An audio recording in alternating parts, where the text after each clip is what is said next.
Hello, my name is Tusharanshu Kumar, and I am going to narrate the introduction part of the number one personal finance book of all time. Yes, it is Rich Dad, Poor Dad by Robert Kiyosaki.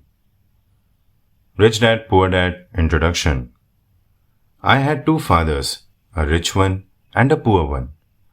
One was highly educated and intelligent. He had a PhD and completed 4 years of undergraduate work in less than 2 years. He then went on to Stanford University, the University of Chicago, and Northwestern University to do his advanced studies, all on full financial scholarships. The other father never finished the 8th grade. Both men were successful in their careers, working hard all their life. Both earned substantial incomes. Yet one always struggled financially. The other would become one of the richest men in Hawaii. One died, leaving tens of millions of dollars to his family, charities, and his church. The other left bills to be paid. Both men were strong, charismatic, and influential. Both men offered me advice, but they did not advise the same things.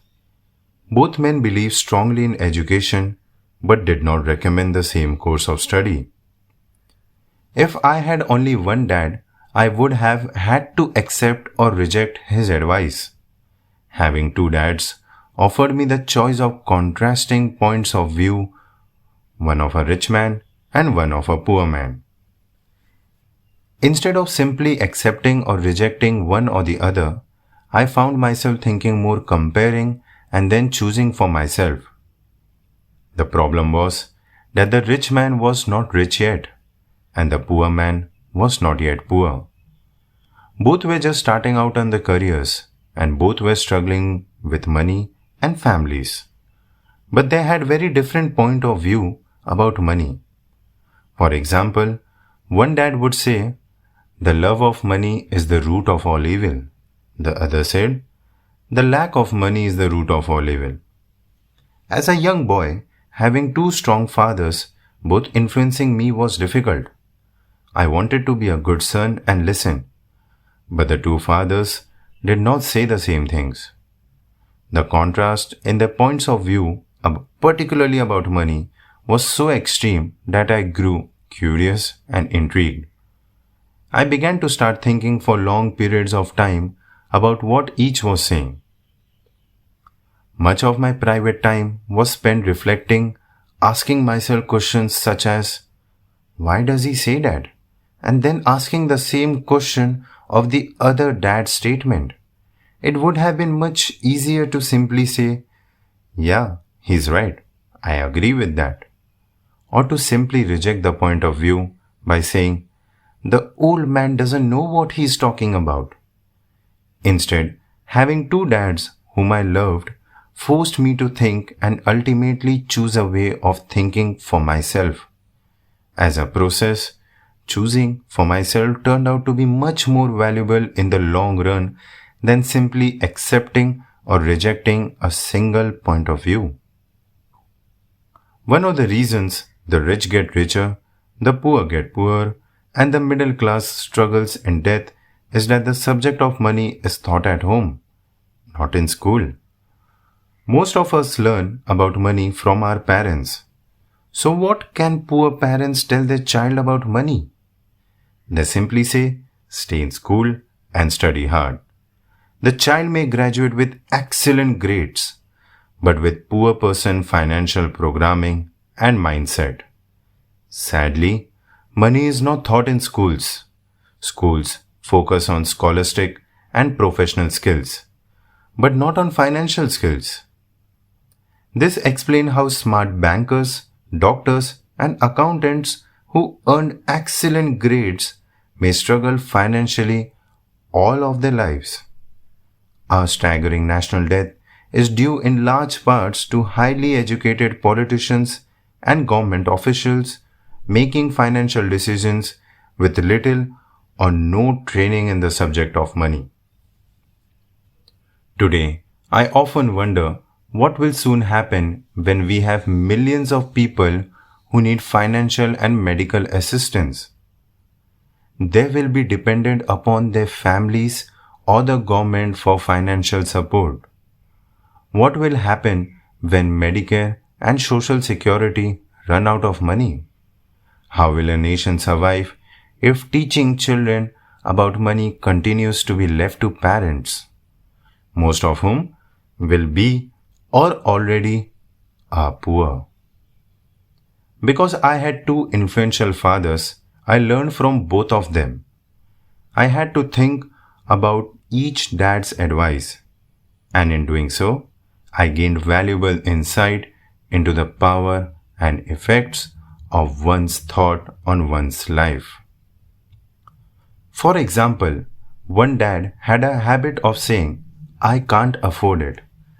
The other dad forbade those words to be used. He insisted I ask, "How can I afford it?" One is a statement and other is a question. One lets you off the hook and the other forces you to think. My soon-to-be rich dad would explain that by automatically saying the words, "I can't afford it." Your brain stops working. By asking the question, "How can I afford it?" your brain is put to work. He did not mean that you should buy everything you want. He was fanatical about exercising your mind, the most powerful computer in the world. He'd say, "My brain gets stronger every day because I exercise it. The stronger it gets, the more money I can make." He believed that automatically saying, "I can't afford it," was a sign of mental laziness. Although both dads worked hard, I noticed that one dad had a habit of putting his brain to sleep when it comes to finances, and the other had a habit of exercising his brain. The long-term result was that one dad grew stronger financially and the other grew weaker. It is not much different from a person who goes to the gym to exercise on regular basis versus someone who sits on the couch watching television. Proper physical exercise increase your chance for health, and proper mental exercise increase your chance for wealth. My two dads had opposing attitudes, and that affected the way they thought. One dad thought that the rich should pay more in taxes to take care of those less fortunate. The other said taxes punish those who produce and reward those who don't produce. One dad would recommended, "Study hard so you can find a good company to work for." The other recommended, "Study hard so you can find a good company to buy." One dad said, "The reason I'm not rich is because I have you kids." The other said, "The reason I must be rich is because I have you kids." One encouraged talking about money and business at the dinner table, while the other forbade the subject of money to be discussed over a meal. One said, "When it comes to money, play it safe. Don't take risk." The other said, "Learn to manage risk." One believed our home is our largest investment and our greatest asset. The other believed, "My house is a liability, and if your house is your largest investment, you are in trouble." Both dads paid their bills on time, yet one paid his bills first while the other paid his bill last. One dad believed in a company or the government taking care of you and your needs. He was always concerned about pay raises, retirement plans, medical benefits, sick leave, vacation days, and other perks. He was impressed with two of his uncles who joined the military and earned a retirement and entitlement package for life after 20 years of active service. He loved the idea of medical benefits and PX privileges. the military provided its retirees. He also loved the tenure system available through the university. The idea of job protection for life and job benefits seemed more important at times than the job. He would often say, I worked hard for the government and am entitled to these benefits. The other believed in total financial self-reliance. He spoke out against the entitlement mentality and how it created weak and financially needy people. He was emphatic and both financially competent. One dad struggled to save a few dollars, the other created investments. One dad taught me how to write an impressive resume so I could find a good job.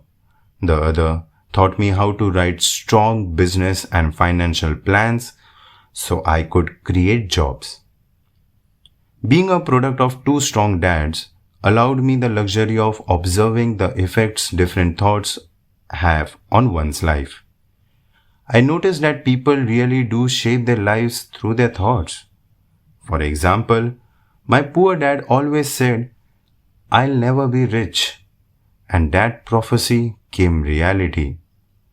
My rich dad, on the other hand, always referred to himself as rich. He would say things like, I'm a rich man and rich people don't do this. Even when he was flat broke after a major financial setback, he continued to refer to himself as a rich man. He would cover himself by saying there is a difference between being poor and being broke. Broke is temporary. Poor is eternal. My poor dad would say, I'm not interested in money or money doesn't matter. My rich dad always said, money is power. The power of our thoughts may never be measured or appreciated. But it became obvious to me as a young boy that it was important to be aware of my thoughts and how I expressed myself. I noticed that my poor dad was poor, not because of the amount he earned, which was significant, but because of his thoughts and actions. As a young boy, having two fathers, I became acutely aware of being careful about which thoughts I choose to adopt as my own. Should I listen to my rich dad or to my poor dad? Although both men had tremendous respect for education and learning, they disagreed about what they thought was important to learn. One wanted me to study hard, earn a degree, and get a good job to earn money. He wanted me to study to become a professional, an attorney, or an accountant, or to go to business school for my MBA. The other encouraged me to study to be rich, to understand how money works, and to learn how to have it work for me. I don't work for money, were words he would repeat over and over. Money works for me. At the age of 9, I decided to listen and learn from my rich dad about money.